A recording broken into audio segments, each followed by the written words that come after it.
Chers élèves, bienvenue dans une autre vidéo dans le cadre de votre apprentissage à distance. Je suis Mariam Mashrafi, votre professeure de français, et aujourd'hui on va commencer ensemble la lecture de la première scène du bourgeois gentilhomme. Comme on a déjà vu, dans les travaux encadrés, le bourgeois gentilhomme est une pièce de théâtre, plus spécifiquement une comédie-ballet, qui est écrite par son dramaturge Molière, de son vrai nom Jean-Baptiste Poquelin. Et aujourd'hui, on va justement lire la première scène de cette pièce de théâtre qui appartient bien évidemment au premier acte.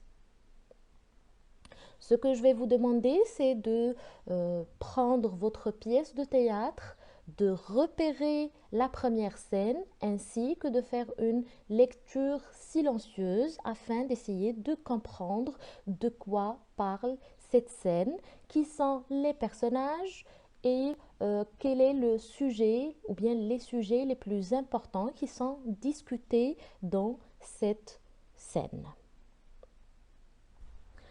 Donc, je vais vous demander d'arrêter la vidéo pendant un moment afin de pouvoir lire et comprendre la scène. Et ensuite, on va commencer la lecture ensemble. Commençons.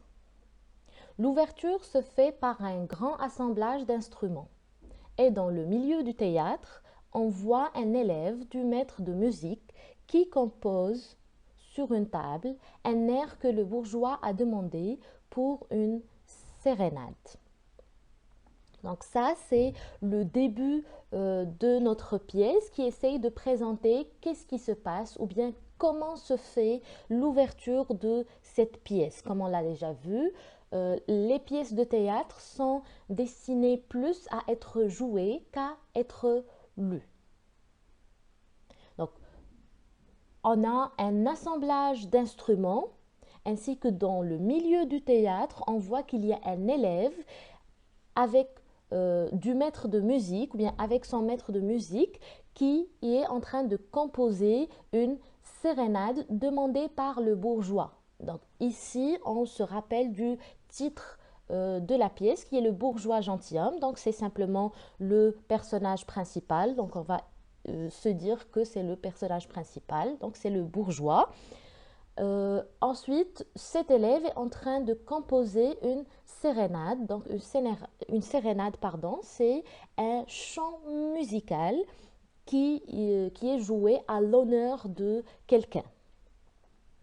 Acte premier, scène 1, maître de musique, maître à danser, 3 musiciens, 2 violons, 4 danseurs.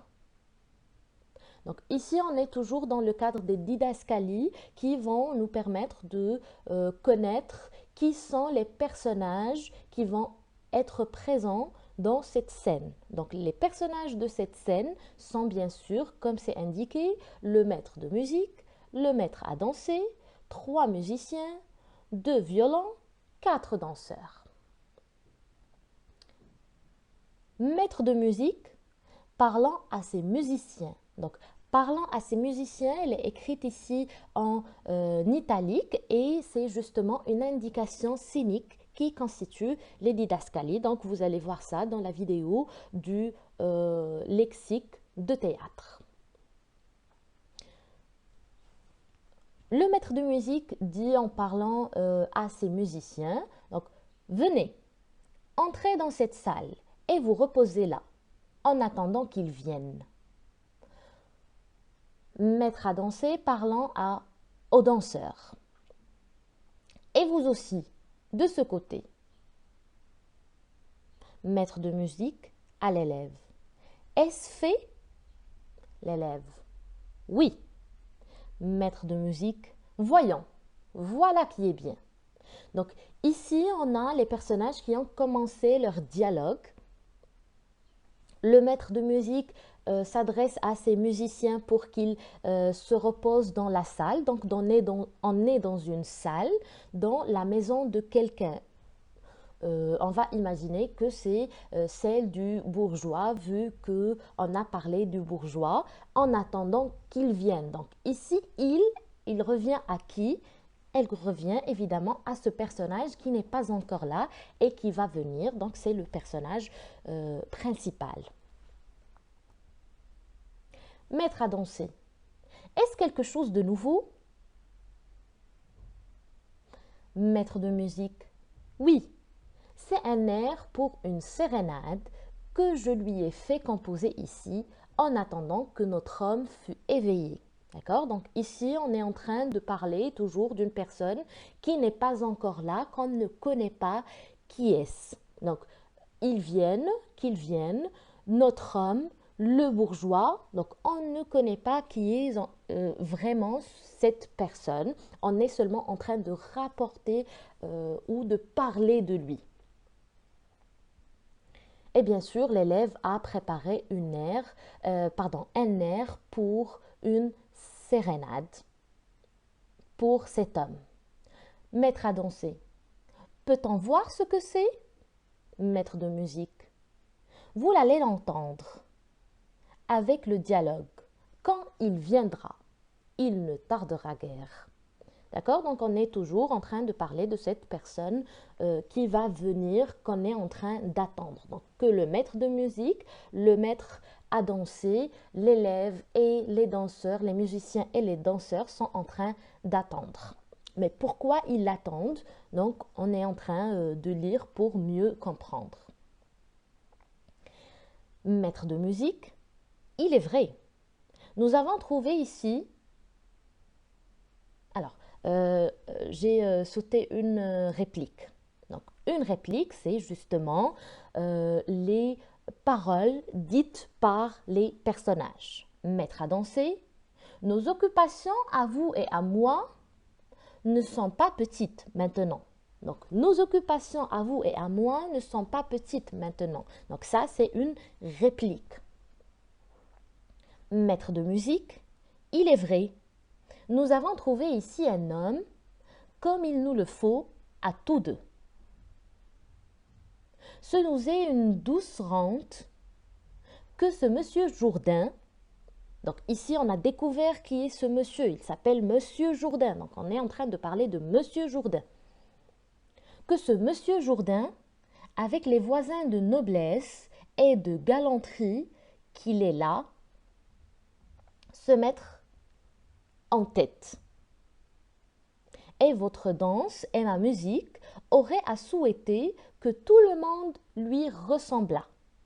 D'accord? Donc, on a ici un monsieur Jourdain, donc c'est le bourgeois, c'est cet homme, c'est il viendra, il ne tardera guère. Donc, on est en train de parler de ce monsieur Jourdain. Donc, monsieur Jourdain, c'est une personne qui, comme on l'a vu dans cette réplique, qui avoisine la noblesse et la galanterie. Donc, il aimerait bien devenir noble et galant. Et c'est pour ça, les deux messieurs sont là. D'accord? Donc, le maître de musique et le maître à danser sont ici afin d'apprendre à ce monsieur leur musique et leur danse. Maître à danser? Non, pas entièrement. Et je voudrais pour lui qu'il se connaisse mieux qu'il ne fait aux choses que nous lui donnons. Maître de musique, il est vrai qu'il les connaît mal, mais il les paie bien. Et c'est de quoi maintenant nos arts ont plus besoin que de toute autre chose. Donc ici, on a une différence entre le maître à danser et le maître de musique. Le maître à danser, il est là pour que monsieur Jourdain, le bourgeois, qui veut devenir gentilhomme, se connaisse lui-même. Il veut qu'il se connaisse lui-même. Alors que le maître de musique, il sait bien qu'il connaît mal la musique et la danse. Donc ici, on est en train de découvrir comment est monsieur Jourdain. Donc qui est ce monsieur Jourdain? Quel est son aspect moral? Comment il est? quelle est sa personnalité. Donc, d'après maître de musique, ce monsieur Jourdain, il connaît mal la danse et la musique, mais il les paie bien. Donc, pour lui, l'important, c'est l'argent, c'est qu'il va bien les payer. Donc, eux, ils vont lui apprendre la danse et la musique, et lui, il va les payer d'une bonne somme d'argent. Et pour lui, c'est de ça que leur art ont le plus besoin. On va voir que va Maître à danser, que va répondre Maître à danser. Maître à danser. Pour moi, je vous l'avoue, je me repais un peu de gloire. Les applaudissements me touchent. Et je tiens que dans tous les beaux-arts, c'est un supplice assez fâcheux que de se produire à des sots que d'essuyer sur les compositions la barbarie d'un stupide. Donc ici, on retourne un petit peu à comment les deux maîtres sont en train de voir Monsieur Jourdain. Donc il est en train de le voir comme un stupide. Il y a plaisir, n'en m'en parlez point, à travailler pour des personnes qui soient capables de sentir les délicatesses d'un art, qui sachent faire un doux accueil aux beautés d'un ouvrage, et par de chatouillantes approbations vous régaler de votre travail. Oui, la récompense la plus agréable qu'on puisse recevoir des choses que l'on fait, c'est de les voir connus, de les voir caressés d'un applaudissement qui vous honore. Il n'y a rien, à mon avis, qui nous paye mieux que cela de toutes nos fatigues. Et ce sont des douceurs exquises que des louanges éclairées. Donc, pour mettre à danser, le plus important dans leur art, donc soit la danse pour le mettre à danser ou bien la musique pour le maître de musique, c'est les applaudissements des autres. Donc, c'est la reconnaissance, c'est le fait que le public reconnaît leur art. Et non pas seulement et non pas seulement l'argent qui est présenté par un stupide comme Monsieur Jourdain. Maître de musique, j'en demeure d'accord, et je les goûte comme vous. Il n'y a rien assurément qui chatouille davantage que les applaudissements que vous dites, mais cet encens ne fait pas vivre. Des louanges, toutes pures, ne mettent point un homme à son aise. Donc, contrairement au maître à danser, le maître de musique peut comprendre qu'on est satisfait lorsque le public reconnaît notre art, mais cela, les applaudissements, les louanges, ne vont pas les mettre à l'aise. Ça veut dire qu'ils ne vont pas être à l'aise financièrement. Il faut mêler du solide. Alors, il veut du solide, il veut pas seulement des applaudissements, de la reconnaissance, que les gens lui disent que tu fais un très bon effort, que ta musique est bonne, mais lui, il veut du solide. Alors, qu'est-ce que ce solide pour lui? Et la meilleure façon de louer, c'est de louer avec les mains. Donc ici, avec les mains, c'est pour parler d'argent, de donner quelque chose. Alors, c'est de donner une récompense palpable et matérielle. C'est un homme à la vérité. Donc ici, il est en train de parler de Monsieur Jourdain, bien sûr. C'est un homme à la vérité dont les lumières sont petites, qui parle à tort et à travers de toutes choses, et n'applaudit qu'à contresens. Mais son argent redresse le jugement de son esprit. Il a du discernement dans sa bourse. Ses louanges sont monnaillées et ce bourgeois ignorant nous vaut mieux comme vous voyez, que le grand Seigneur éclairé qui nous a introduits ici.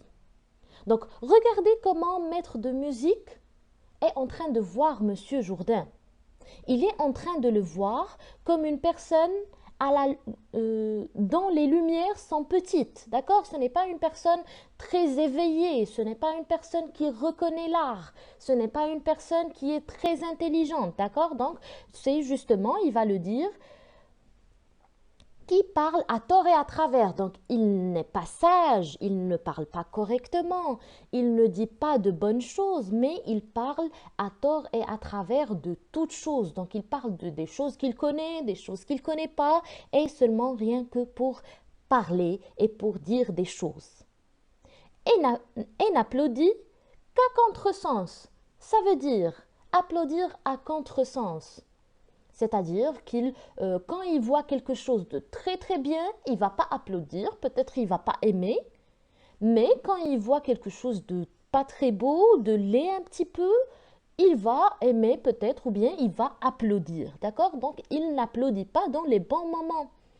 Donc ce monsieur est vu par maître de musique comme étant une personne qui n'a pas de jugement, d'accord? Et qui n'a pas un bon jugement, pardon. Mais la concession, l'opposition, donc certes, tout ça existe, certes, il est ignorant, il a les lumières petites, il parle à tort et à travers et n'applaudit qu'à contresens, mais son argent redresse les jugements de son esprit. D'accord? Donc, pour maître de musique, l'argent est importante. Même si cette personne est stupide, elle n'est pas intelligente, elle n'est pas bonne, mais avec son argent, ça lui permet d'être bien et de redresser son jugement, le jugement de son esprit. Il a du discernement dans sa bourse, et ici, on a le plus important, c'est ce bourgeois ignorant. Donc, il le voit comme une personne ignorante. Donc, ici, on est en train de trouver une description. Alors, à vous de décider favorable ou défavorable. Donc, c'est une description tout simplement défavorable de Monsieur Jourdain de la part de maître de musique. Maître à danser. Il y a quelque chose de vrai dans ce que vous dites, mais je trouve que vous appuyez un peu trop sur l'argent. Et l'intérêt est quelque chose de si bas qu'il ne faut jamais qu'un honnête homme montre pour lui de l'attachement. Donc, maître à danser, il a un point de vue autre que celui de maître de musique. C'est que c'est vrai que l'argent est important, mais on ne doit pas montrer un grand attachement à cette chose qui est l'argent. Maître de musique, vous recevez fort bien pourtant l'argent de notre homme, pourtant l'argent que notre homme vous donne. Maître à danser, assurément, mais je n'en fais pas tout mon bonheur. Et je voudrais qu'avec son bien, il eût encore quelques bons goûts des choses. Maître de musique, je le voudrais aussi. Et c'est à quoi nous travaillons tous deux autant que nous pouvons. Mais, en tout cas, il nous donne moyen de nous faire connaître dans le monde. Et il payera pour les autres ce que les autres loueront pour lui. Maître à danser, le voilà qui vient. Donc, voici notre première scène, la première scène du bourgeois gentilhomme. Donc, on a eu les personnages qui sont en train de discuter. Donc, la première chose qu'on va faire ensemble, c'est d'essayer de connaître d'où vient ce texte, ou bien d'où vient cette scène. Donc, la première chose qu'on va essayer de faire, c'est, comme on le fait d'habitude, c'est identifier le texte. D'où est-ce qu'il vient? Donc, l'intitulé de l'œuvre, le genre de cette œuvre, le dramaturge et sa date de parution. Alors, donc, je vous laisse prendre une minute pour répondre à ce tableau, pour remplir le tableau, et ensuite, on va le remplir ensemble. Alors, l'intitulé de l'œuvre, c'est bien évidemment Le bourgeois gentilhomme. Comme on l'a vu, c'est une pièce de théâtre et plus spécifiquement, c'est une comédie-ballet. Le dramaturge, comme on l'a déjà vu, c'est Molière, de son vrai nom, Jean-Baptiste Poquelin. Date de parution, c'est... Donc, Le bourgeois gentilhomme a été joué pour la première fois en 1670. Ensuite, on va essayer de se poser quelques questions. Donc, si on essaye de reconnaître le type de texte, donc pour le genre, on a dit que c'est une pièce de théâtre, plus spécifiquement une comédie-ballet. Mais quel est le type de ce texte, cet extrait? Donc, c'est un texte dialogal. C'est un dialogue. Mais un dialogue entre qui et qui? Comment ils le font et sur quel sujet? Donc ces personnes ou bien les personnages de cette scène, ils parlent de quoi? Donc d'abord, qui sont les personnages? Qui parlent dans cette scène? C'est maître de musique. À qui parle-t-il? Il parle au maître à danser, pardon. Par quel moyen parle-t-il? Il parle à l'aide, bien sûr, de répliques et de dialogues, de paroles. D'accord? Et finalement, de quoi parle-t-il?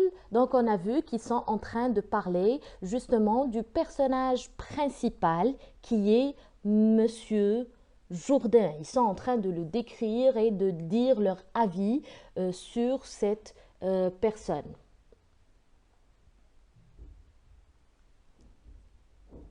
Ensuite, on va passer à une étape très importante qui est la situation de passage. Donc, essayez de situer ce passage par rapport à la totalité de l'œuvre.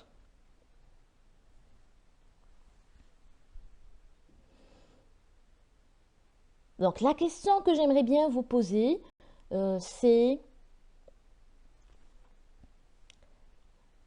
dans une nouvelle, vous qui avez déjà étudié la nouvelle réaliste et la nouvelle fantastique, donc la première partie de la nouvelle, comment on l'appelle?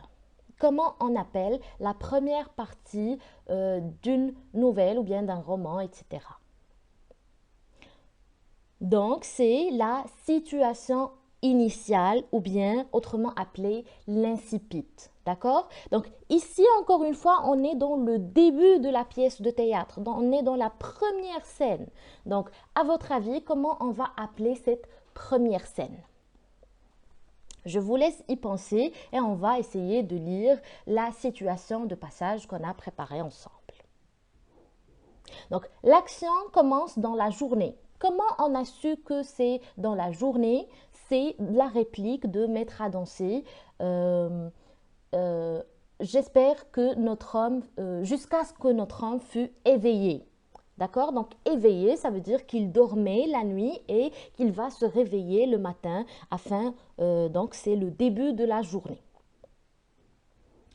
Dans la maison de Monsieur Jourdain, donc dans la salle, le maître de musique, le maître à danser, les musiciens et les danseurs sont en train de se reposer en attendant que Maître Jourdain vienne pour prendre sa leçon de musique ou bien de danse. Sur la scène, un groupe de personnages, d'accord? Donc ça c'est signalé dans votre passage ou bien dans l'extrait qu'on a pris ensemble dans la première scène. Maître de musique, maître à danser, 3 musiciens, 2 violons et 4 danseurs qui sont ici. Pourquoi ils sont ici? Parce qu'ils sont engagés par Monsieur Jourdain pour qu'ils lui apprennent leur art. lors de leur attente, pardon, le maître de musique et le maître à danser, comme on a vu, s'engagent dans une conversation à propos de qui? Donc à propos de Monsieur Jourdain. Donc, avant de situer le passage, ou bien il y a une chose qui est très importante à signaler dans la situation de passage, c'est qu'il s'agit du début de notre pièce de théâtre. Et comment on appelle ce début? Donc, il s'agit de la situation initiale ou bien de l'incipit pour les nouvelles ou bien les romans. Pour les pièces de théâtre, il s'agit de la scène d'exposition.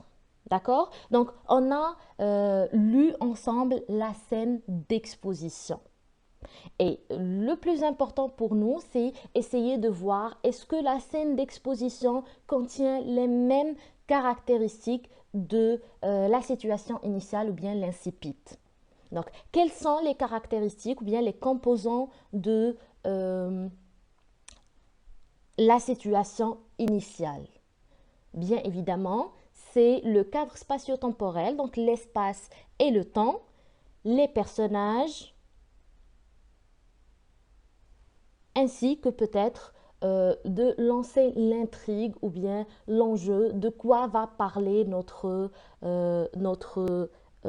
scène d'exposition. Et ensuite, pour les personnages qui existent, on va présenter aussi les personnages, l'ensemble des personnages ou bien le personnage principal. Dans notre cas, c'est Monsieur Jourdain et on va donner sa description. Donc, ce que je veux que vous essayiez de ressortir, c'est tous ces éléments. Le cadre spatio-temporel, les personnages, l'intrigue. L'intrigue, c'est l'histoire qui va être racontée, c'est l'ensemble des événements. Et la description de Maître Jourdain. Donc voici l'extrait. Donc j'espère que vous l'avez entre vos mains sur votre pièce de théâtre. Donc nos deux hypothèses sur lesquelles on va travailler, donc comme je l'ai déjà cité, la scène d'exposition, est-ce qu'elle contient ou bien contient-elle les mêmes composants de la situation initiale et ensuite la description du personnage principal. Donc les axes principaux, donc on va essayer de répondre à nos questions ou bien de confirmer ou de infirmer nos hypothèses. Donc le lieu, c'est comme vous l'avez déjà vu, la salle ou bien le salon de Monsieur Jourdain, pardon. Donc c'est dans la maison de Monsieur Jourdain. Le temps, ça se passe dans la journée. Les personnages, donc on a maître de musique, maître à danser. On peut aussi ajouter les musiciens, les danseurs, l'élève qui était en train de composer un air pour une sérénade. Et on a, dans la conversation des deux maîtres, on a la description de Maître Jourdain. L'action, bien l'enjeu de l'intrigue, donc c'est simplement Monsieur Jourdain qui essaye d'apprendre la musique et la danse afin de devenir noble parce qu'il veut voisiner ou parce qu'il est voisin de noblesse et de galanterie. Donc pour la description du personnage principal, donc on a une ridiculisation du personnage de Monsieur Jourdain. Donc c'est un caractère ridicule qui fait rire, il est stupide, il est ignorant, d'accord? Il parle à tort et à travers et il même, c'est déjà dit, il applaudit à contresens. Donc on va ressortir quelques signes du texte. Donc c'est un homme à la vérité dont les lumières sont petites, qui parle à tort et à travers de toutes choses et n'applaudit qu'à contresens. Donc il a le discernement dans sa bourse. Donc, lui, il n'est pas très intelligent, il n'est pas du tout sage, donc il parle à tort et à travers, donc il n'est pas sage. Donc, sa sagesse, son discernement se trouve où? Donc, il se trouve dans sa bourse, tout simplement dans son argent et pas dans son cerveau et non pas dans sa manière de penser ou de son esprit. Donc voici ici, c'est l'extrait. J'ai essayé de vous mettre en rouge, en vert et en jaune les phrases les plus importantes qui vous permettront de mieux comprendre la personnalité du maître de musique et sa manière de voir Monsieur Jourdain, la personnalité du maître à danser, sa manière de voir l'art, etc. et la description de Maître Jourdain. Donc, pour finir notre séance et pour synthétiser un petit peu, donc tout simplement, aujourd'hui, on a pu lire la première scène de la pièce de théâtre, la comédie ballet Le bourgeois gentilhomme, écrite par Jean-Baptiste Poquelin Molière. Et c'est ce qu'on appelle la scène d'exposition. Donc, cette scène, elle expose les informations les plus importantes. Donc, au théâtre, les premières scènes correspondent à la situation initiale et sont appelées les scènes d'exposition. Donc, l'exposition donne des informations sur le temps, le lieu, les personnages, la totalité de la scène. Donc, ici, on a eu dans la scène d'exposition, on a eu l'information que Maître Jourdain, Monsieur Jourdain, pardon, est un bourgeois qui veut devenir noble, qui veut devenir gentilhomme. Et on a eu des éléments de l'intrigue. Donc, les maîtres sont ici afin d'apprendre à Monsieur Jourdain leur art. Elle a donc une fonction informative. Donc, la scène d'exposition a une fonction informative. Et bien sûr, notre personnage principal, c'est Monsieur Jourdain qui est un personnage ridicule, qui ne comprend rien, qui est stupide, etc. Donc, j'espère que vous avez bien suivi notre séance aujourd'hui et que vous avez bien compris les différents enjeux de la scène d'exposition, la première scène du bourgeois gentilhomme. Et je vous souhaite un bon apprentissage. Au revoir.